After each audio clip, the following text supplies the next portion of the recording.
ఇక నుంచి నీకు నాకు యాంటీ. నా మొగుణ్ణి నన్ను నువ్వు విడగొట్టావు, నీ కొడుకుని కొడల్ని నేను విడగొట్టాను. దీన్ని టిట్ ఫర్ టాట్ అంటారు, తెలుగులో ఎత్తుకు పై ఎత్తు.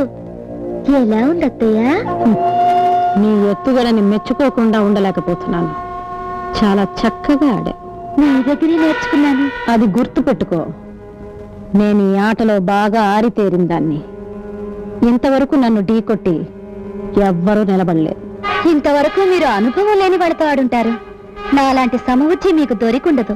నాతో ఆట చాలా ప్రమాదకరం. ప్రమాదం లేకపోతే ఆటలో మజా ఉంటుంది అత్తయ్య. పైగా మీలాంటి వాళ్ళతో ఆడే అవకాశం అస్తమానం రాదు. వచ్చిందిగా, చూద్దు గాని.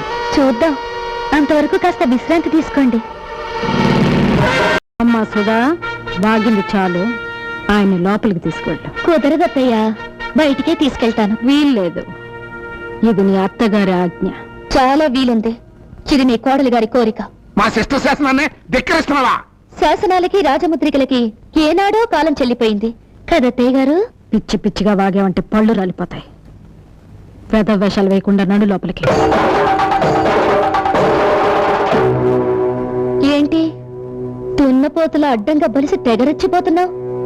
కొట్టానంటే దవడ పగిలిపోద్దా. ఈ కొడుకులాగా నన్ను గుప్పెట్లో పెట్టుకుందాం అనుకున్నావా? చెయ్యి నొరికి చేతిలో పెడతాను. మావయ్య గారిలాగా నన్ను చీకటి కొట్లో పడేద్దాం అనుకుంటున్నావా? కిరసనాయిల్ పోసి తగలబెట్టేస్తాను. నల్ల పూలు, నుదుట బొట్టు, రంగురంగుల చీరలు, చేతి గాజులు, ఈవేళ నీకు ఇవన్నీ ఉన్నాయంటే దానికి కారణం ఈయన, నీ ఆయన. ఆయన్ని బయటకు తీసుకెళ్తానంటే వద్దంటావా? చెప్పు తెగిపోద్ది. నేను తిట్టగలను అత్తయ్య గారు, కానీ తిట్టను. ఎందుకంటే అత్తయ్య గారంటే అభిమానం, పెద్దలంటే గౌరవం.